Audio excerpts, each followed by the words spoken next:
vamos a estar compartiendo, así que la idea es poder aprovecharlos, disfrutar como hicimos el desayuno, compartir un tiempo entre todos y también compartir un tiempo todos juntos con la palabra del Señor. Le voy a pedir acá si hay alguien que me pueda dar una mano, alguna valienta, para repartir, son una y una los que lleguen, porque son bastantes. Vamos a ver hasta dónde llegan las fotocopias, pero bueno, ya se cayeron a la mitad. Pero bueno, vamos a empezar a hablar en este día, ¿no? La idea de justamente de este tiempo es poder compartir acerca de la palabra de Dios, ¿no? Y como hoy estábamos recordando y hoy estamos celebrando la Pascua, ¿no? Por lo general, en este tiempo es un tiempo en el cual podemos compartir todos juntos. Y la Pascua es una semana, y la Semana Santa es un tiempo muy especial y más para nosotros los cristianos, ¿no? Recordamos a Jesús, el sacrificio, esa última semana, la última cena, el tiempo de la crucifixión, ese sábado de incertidumbre y ese domingo de gloria, ¿no? Ese domingo de resurrección como el que tenemos hoy y podemos estar celebrando, ¿no? La Pascua. Yo me acuerdo cuando era chico que, en un momento fui, venía siempre y en este tiempo de Pascua me ponía contento por muchas cosas, pero entre ellas por cuál iba a ser. Por los huevos de Pascua. Era para mí esperar ese momento en el que venía mi tía con un bolsón de huevos, porque si esperaba el cubi iba a seguir esperando todavía, pero siempre había alguna tía que te salvaba, ¿no? Pero siempre había alguien que te decía, la Pascua no son solo los chocolates, sino también es el momento de recordar el sacrificio de Jesús. Así que ahí mientras van repartiendo las hojitas y hasta que llegue, me gustaría poder ir leyendo un poco lo que dice ahí esa hoja a modo de introducción. Dice así. En estos dos encuentros la meta es poder reflexionar acerca de la Pascua y también de Jesús. Poder hacer una actualización quizá de los relatos bíblicos y hacer un trabajo de interpretación que nos lleven a ser relevantes para nuestros tiempos y contextos las narraciones pascuales del Antiguo Testamento. Como así también poder hacer un enfoque en el hecho central de las Pascuas, Jesucristo resucitado. Espero que podamos construir juntos un espacio de diálogo en conjunto que sea de provecho para todos. ¿Qué quiere decir esto? Que vamos a tratar de llegar a la Biblia y de leer los relatos de la Pascua. En primer lugar vamos a estar leyendo lo que fue la primera Pascua, que fue la Pascua que se celebró en el momento en el cual el pueblo de Israel estaba a punto de salir de Egipto. Cuando ocurrieron las famosas y conocidas 10 plagas, no sé si se acuerdan ahí de Moisés y Egipto, en ese momento se celebró la primera Pascua, cuando se estaba por dar la última plaga, que era la de los primogénitos. Y la segunda Pascua que vamos a estar viendo es la que podemos estar celebrando con nuestro Jesús. Por eso ahí tienen, ahí dice primera Pascua o Pesaj, que es como se conoce a las Pascuas en el pueblo judío. Y ahí yo ya les doy a dar a ustedes una tarea para que empiecen a tratar. Me gusta porque están todos en mesa, más o menos están separados. Y la idea es de que puedan estar leyendo Éxodo del 1 al 14 y tratar de responder las preguntas que tienen ahí. Son 1, 2, 3 preguntas. Y después en el punto número 2 es para leer Éxodo 3 del 4 al 10 y también hay ahí como una parte que hay que como que completar. Así que les voy a dar unos minutitos para que lo puedan estar charlando ahí entre los grupos, entre las mesas y poder continuar de esa manera con lo de hoy. Así que tienen que leer el primer capítulo.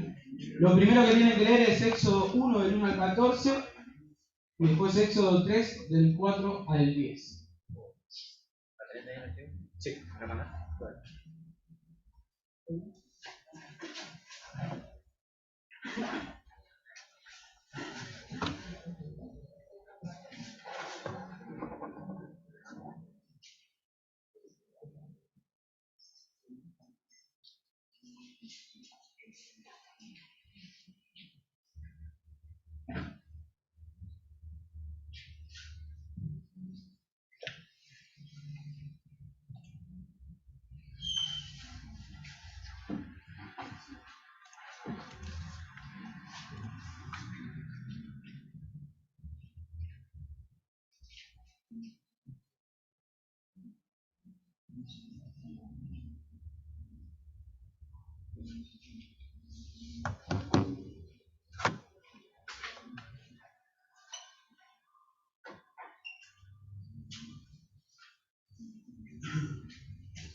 Ahí donde dice completar, lo tiene que sacar del versículo bíblico que es el 7. NBI. Va a salir. Lo más truco de magia que no sale, no es NBI. Va a salir otras palabras. ¿El Éxodo también lo hacemos? El Éxodo 3 también. Todo esto para darle un... Esto va con materia... Esta va final, así que tienen que tenerla toda... Para probar la materia tienen que tener todas las respuestas contestadas.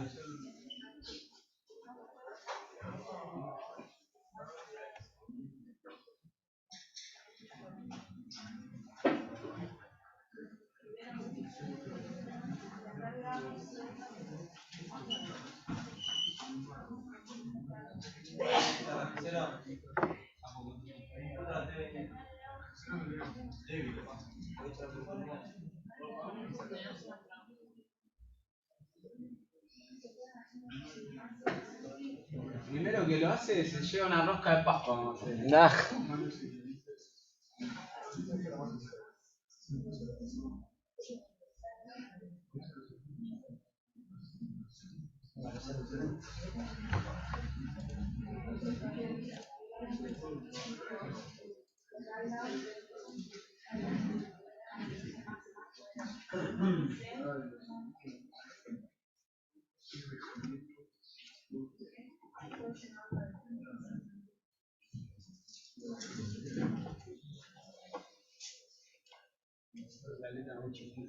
No, pero lo quiero traer a mi pantalla. Acá, a eso. Quería traérmelo acá. Porque ahí tenés eso. Claro. ¿Ese es el tiempo o no? ¿Sí? Sí, sí. Y lo voy a sacar de ahí. Y te lo voy a dejar a vos solo.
¿Está bien por acá, Eli?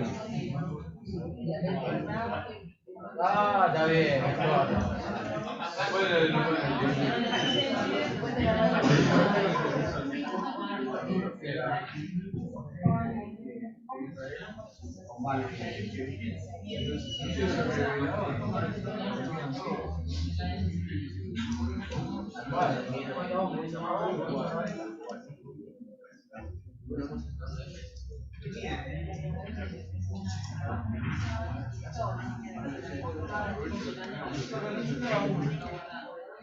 Ahí en el punto 2 tienen que buscar el versículo en la versión NBI y completar con lo que falta. En Éxodo 3, versículos 7 al 8.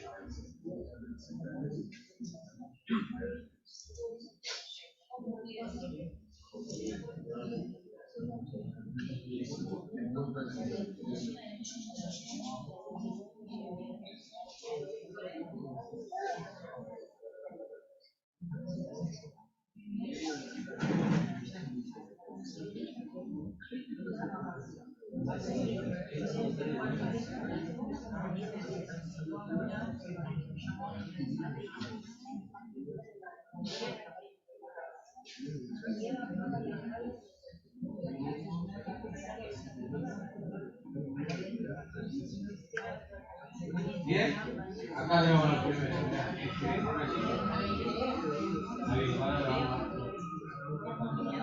Un lujo.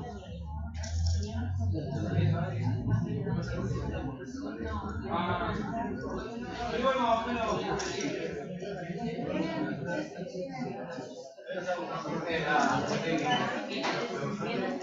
Bien.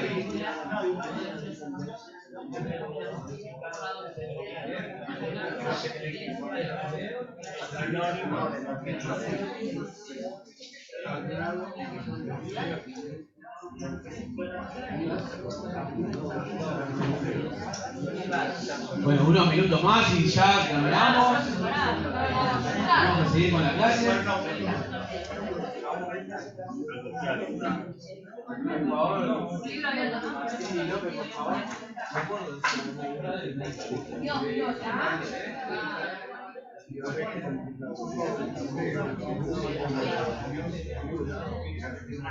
¿La segunda hoja es para la próxima? ¿La segunda hoja es para el otro domingo?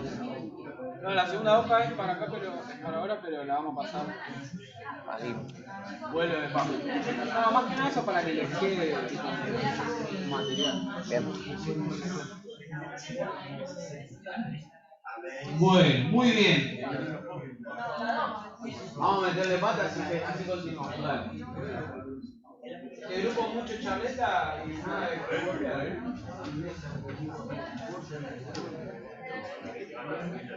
Charleta. Hola, bueno, dale. Nosotros podemos cualquier video abrir que pasa para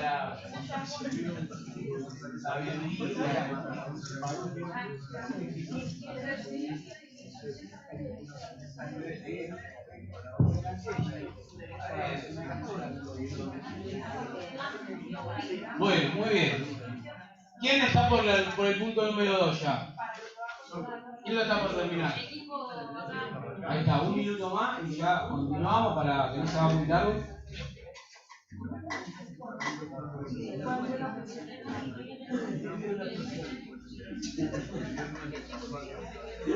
Y valora la plata más de marzo. No, o sea, el 2.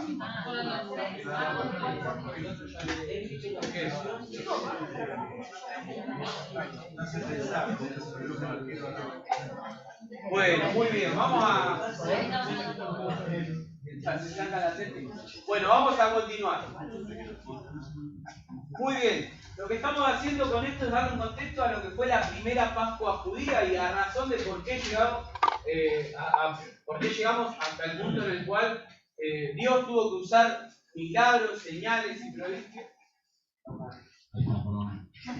Yo creía que no salía, pero seguís hablando igual. Nada, esto es lo que estamos haciendo, buscar un contexto a lo que fue la primera Pascua judía, ¿no? En la cual Dios, como le estaba diciendo, tuvo que usar milagros, prodigios y señales para que Faraón deje salir al pueblo de Israel de Egipto. Pero para eso tenemos que llegar a lo primero, que es el momento en el cual el pueblo de Israel, o sea, el pueblo de Dios, entra a Egipto, que fue a través de José y sus hermanos. ¿Se acuerdan del relato de José, en el cual Dios lo utilizó a él para poder estar salvando a su familia? Y la primera pregunta es, ¿cuántos son los descendientes de Jacob que entraron a Egipto? ¿Cuánto? 70, muy bien. ¿Y después qué pasó? Dice, los israelitas tuvieron muchos hijos, descendientes, muy bien, y a tal grado que fueron haciéndose más y más, y el país se pobló, muy bien. De esos 70 que habían entrado al pueblo, a Egipto, dice que se multiplicaron, se hicieron grandes, empezaron a ser un pueblo hecho y derecho. Dicen los libros que en Egipto, en el antiguo Egipto, el pueblo de Israel se empezó a estar en los márgenes de Egipto y empezó a crecer en gran manera. Y esto lo asustó un poco a los egipcios, al faraón, a aquellas personas que estaban gobernando esa ciudad, y por eso reaccionaron de una cierta manera. Dice ahí, a raíz del crecimiento del pueblo de Israel, ¿cómo respondieron los egipcios? Nosotros pusimos maltratos. Mano dura. Esclavitud. Empezaron a dar trabajo forzado, por así decirlo, y empezaron a hacer que ellos sean los constructores de las grandes ciudades de Egipto. ¿Vieron las que vemos en los documentales? Muchas de ellas las construyeron el pueblo hebreo, este pueblo de Israel. Dice que ante ese crecimiento de Israel empezaron a ser oprimidos por el pueblo de Egipto.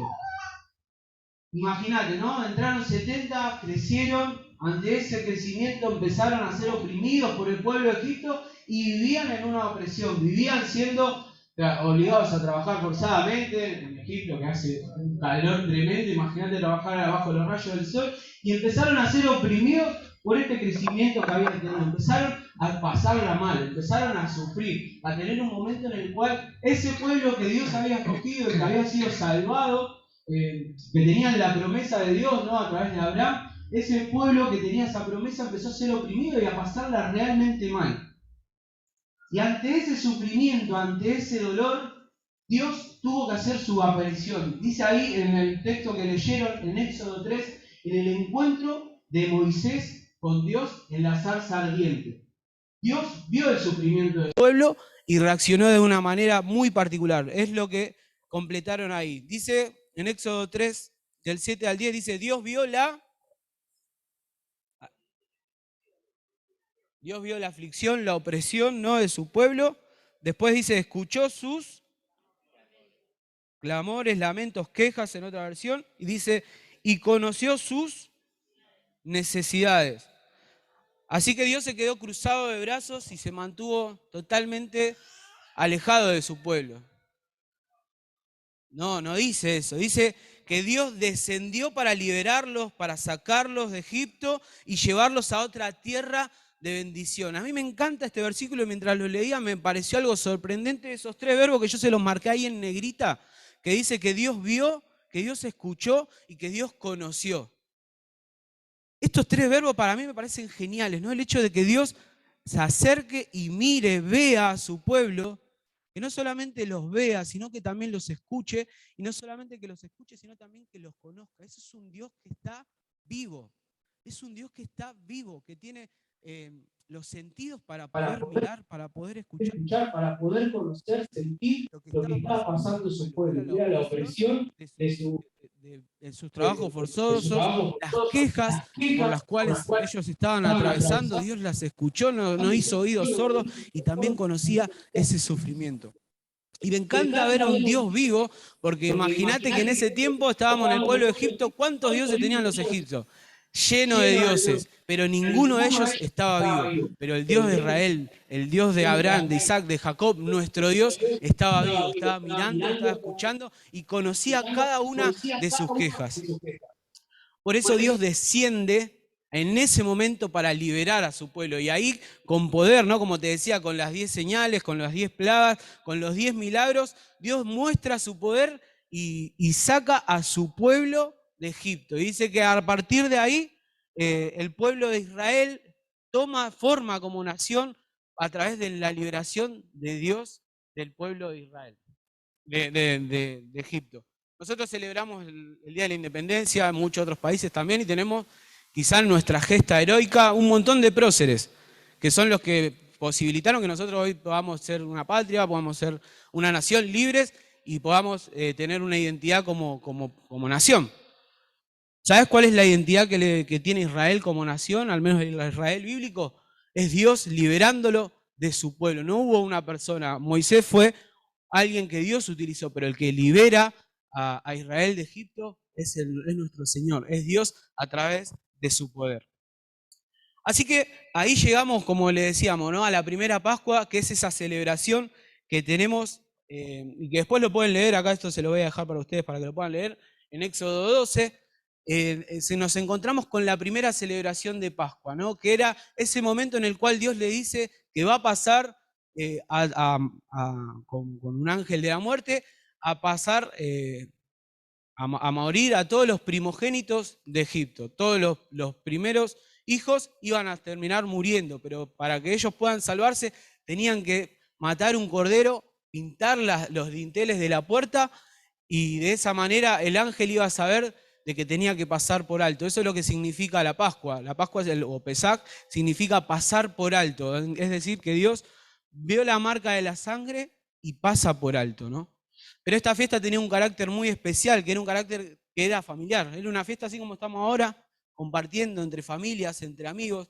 Ellos tenían que matar ese cordero, comerlo, pasar, recordarlo, disfrutarlo, ¿no? Obviamente era un cordero asado, yo creo que lo tiramos acá a la mesa, lo vamos a comer con mucha alegría.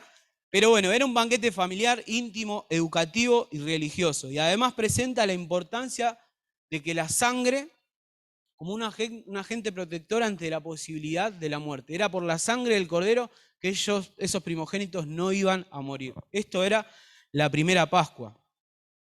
Ahora bien, esto fue una celebración para el pueblo judío en su momento, pero nosotros también tenemos, ahí en la otra página tienen, nuestra celebración de la Pascua, porque tenemos a Jesús, que Jesús es nuestra Pascua. Jesús es por el cual la muerte pasa de largo, es aquel por quien la muerte no nos va a tocar, es aquel por el cual podemos tener vida y vida eterna. Fíjate ahí, dice en 1 Corintios 1, del 5 al 7, Cristo, nuestro Cordero Pascual, ha sido sacrificado por nosotros.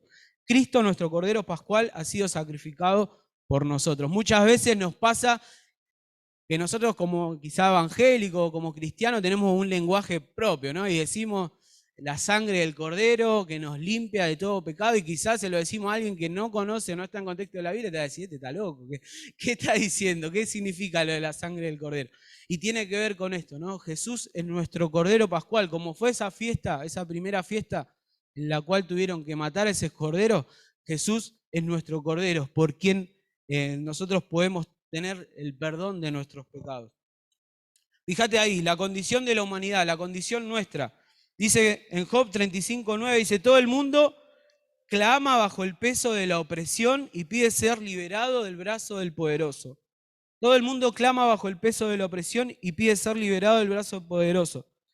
Juan 8:34 dice, ciertamente les aseguro que todo el que peca es esclavo del pecado. Gálatas 4:3 dice, así también nosotros cuando éramos menores estábamos esclavizados por los principios de este mundo.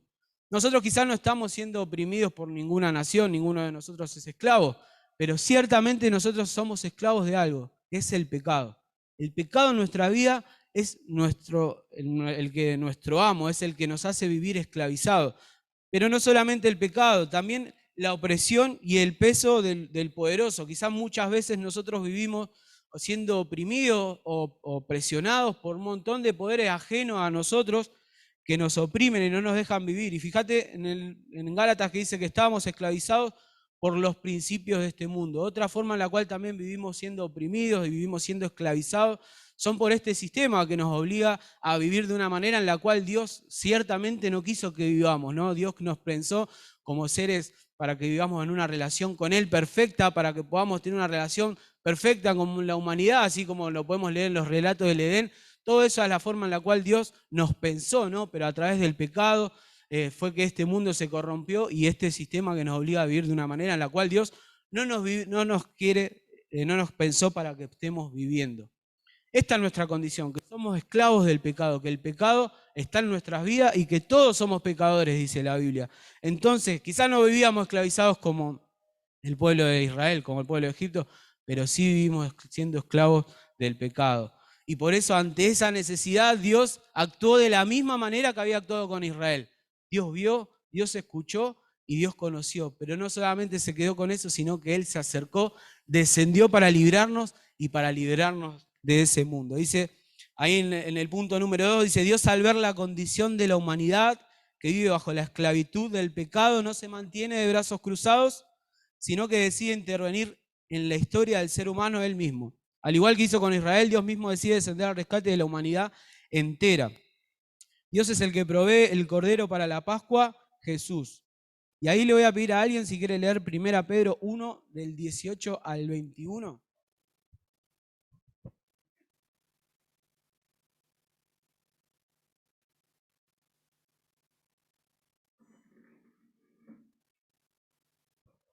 Primera Pedro 1, del 18 al 21. Porque Dios nos libró de ese modo de vida. Es poco provechoso. Ustedes aprendieron de sus pecados. Bien saben ustedes que, para librarlos, Dios no pagó con oro y plata. Son cosas que no perduran. Al contrario, pagó con la sangre preciosa de Cristo. Cuando Cristo murió en la cruz, fue ofrecido como sacrificio, como un cordero sin ningún defecto. Esto es algo que Dios había decidido hacer desde antes de crear el mundo. Cristo apareció en este último tiempo para bien de ustedes.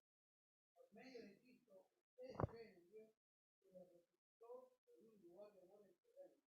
Por eso ustedes han puesto su confianza en Dios y están seguros de que Él les dará todo lo que les ha prometido. Buenísimo, muchas gracias, Seba. Fíjate ahí, ¿no? El cordero que tenemos, nuestro cordero pascual, es Dios, es Jesús. Y eso es lo que eso es lo que recordamos en este día, ¿no? En esta Semana Santa, en esta semana de Pascua. El sacrificio de Jesús en la cruz, muriendo por nosotros, pagando el precio de nuestros pecados y resucitando al tercer día, ¿para qué? Para liberarnos del poder del pecado. Y a mí me gusta la parte ahí en la que dice el cordero del mundo que fue sacrificado desde aún antes de la fundación del mundo. Y esto a mí me gusta verlo, porque muchas veces nos hacemos algunas preguntas y nos planteamos, quizás, no sé si alguna vez escucharon, el momento ese en el cual quizá alguien te preguntó, che, si Dios sabía de que íbamos a pecar, ¿por qué? E igualmente nos creó, ¿no? Esa pregunta un montón de veces, bueno, hicimos nosotros o hemos escuchado, ¿no? Y a mí me gusta ver esto, ¿no? Que Dios no es que con Jesús fue un parche, fue un plan B, fue algo que le había salido mal. No, Jesús ya estaba desde antes de la fundación del mundo, desde antes que nosotros estuviéramos, ya estaba dispuesto a hacer el sacrificio por nuestro pecado. Y Dios nos amó de tal manera que nos creó de igual manera sabiendo de que Jesús iba a pagar el precio de nuestro pecado. Para Dios no es que fuimos un accidente. Dios ya lo tenía todo planeado. Jesús estaba dispuesto a morir en una cruz para pagar el precio de tu pecado, del mío, para poder tener vida eterna, para poder tener una relación con Dios y ser Él el salvoconducto y ser Él el medio por el cual nosotros podamos tener una relación con papá a pesar del pecado. Para Dios no fuimos un accidente, Él nos planeó y nos amó de tal manera que nos creó y nos hizo vivir esta vida sabiendo de que Jesús iba a estar pagando el precio de nuestro pecado. Él nos amó tanto que estaba dispuesto a entregar a su Hijo para pagar el precio de nuestra maldad, de nuestros errores, para poder de esa manera vivir en cercanía y poder vivir como una familia espiritual, como una familia de la fe. Por eso para Dios, cuando se te piense que se le escapa algo, a Dios no se le escapa absolutamente nada. Está todo en sus manos y está todo parte de su plan. Y por último, Jesús es el que nos libera de la esclavitud de este mundo. Jesús, cuando empieza su ministerio, hay un momento en el cual Él se para, como si estuviéramos acá en una sinagoga, y lee unas palabras. Y estas palabras a mí me encantan porque es lo que Jesús también vino a hacer con nosotros. Y lo que vino a hacer Él a este mundo. Dice, el Espíritu del Señor está sobre mí, por cuanto me ha ungido para anunciar buenas nuevas a los pobres, me ha enviado a proclamar libertad a los cautivos y dar vista a los ciegos, a poner en libertad a los oprimidos. Y este es el mensaje de Jesús que me encanta poder leerlo, poder escucharlo de su propia boca. Porque esto lo leyó Jesús y lo tomó de Él y lo dijo con su propia boca, con sus propios labios. Él vino a dar libertad a los oprimidos. Él vino a dar buenas noticias a los pobres. Y esto es un mensaje que se nos hace relevante para nosotros, para nuestra vida, de saber de que tenemos buenas noticias. Estamos, al menos yo estoy cansado de escuchar malas noticias, de prender el noticiero y ver cosas que están mal. O empezás con las redes sociales y te llenás de información que seguramente es muchas veces negativa. Y la verdad que está bien saberlo porque no hay que ser tampoco un ingenuo ni un incrédulo, ¿no? O vivir livianamente la vida. Pero estamos cansados quizás de escuchar malas noticias, pero en Dios debemos escuchar las buenas noticias a los pobres, de que hay libertad para los oprimidos, de que esa opresión, de que esa forma de vivir esclavizados a través del sistema de este mundo, en Cristo Jesús se nos presenta una nueva oportunidad, una nueva humanidad, una nueva forma de vivir, que es la vida en la cual podemos vivir el reino de Dios, ¿no? Que es una vida a través del perdón, del amor al otro, del respeto al prójimo, del respeto entre nosotros, de tener en primer lugar a Dios y poder también tener en primer lugar a mi hermano, aquel que me rodea. Todas las parábolas en las cuales Jesús nos enseña cómo debemos de vivir, esa es la nueva manera en la cual Él nos quiere que vivamos, esa dimensión diferente del reino de Dios. Así que esta es nuestra Pascua, Jesús es nuestra Pascua. Como decía el flaco, Cristo resucitado, el Cordero muerto en la cruz, pero resucitado al tercer día, y de esa manera podemos tener una vida totalmente diferente. Y eso es lo que me gustaría poder estar hablando la semana que viene, la resurrección de Jesús, poder hablar qué significa la resurrección de Jesús para nuestra vida, qué significa que Cristo haya resucitado y que nosotros hayamos resucitado juntamente con Él. Pero en este momento quería poder recordar esto, ¿no? La primera Pascua que se celebró ahí en Israel, pero también recordar la Pascua que estamos celebrando hoy, que Cristo, nuestro Cordero, aquel que se inmoló en la cruz, que murió en la cruz por amor a vos y por amor a mí, hoy está vivo y podemos disfrutar de eso y tener el perdón de sus pecados. Así que Dios bendiga su palabra, terminamos orando y continuamos. Padre Celestial, Señor, te damos gracias por este día, Señor, te damos gracias por este tiempo que pudimos estar compartiendo, Señor, de este tiempo que pudimos estar juntos en familia, Señor, recordándote a vos. Papá, te damos gracias porque, como podemos ver, Señor, vos no sos un Dios que se le escapa a nada, Señor, sino que vos desde antes de crearnos, Señor, desde ese momento nos amaste de tal manera, Señor, que diste a tu Hijo Jesús para pagar el precio de nuestro pecado. Señor, te damos gracias por tanto amor. No podemos entenderlo, solamente podemos responderlo con agradecimiento y diciéndote gracias, Señor, por Cristo Jesús. Te damos gracias porque Él pagó el precio de nuestros pecados y hoy podemos recordarlo juntos como familia, como tu iglesia, Señor. Y te pido que estés bendiciendo la vida a cada uno de los que estamos acá, que nos acompañes en este tiempo, Señor, y que también podamos, tu Espíritu Santo, hablar a nuestros corazones y que podamos poner en práctica tu palabra. Señor, te damos gracias por todo en el nombre de Jesús. Amén.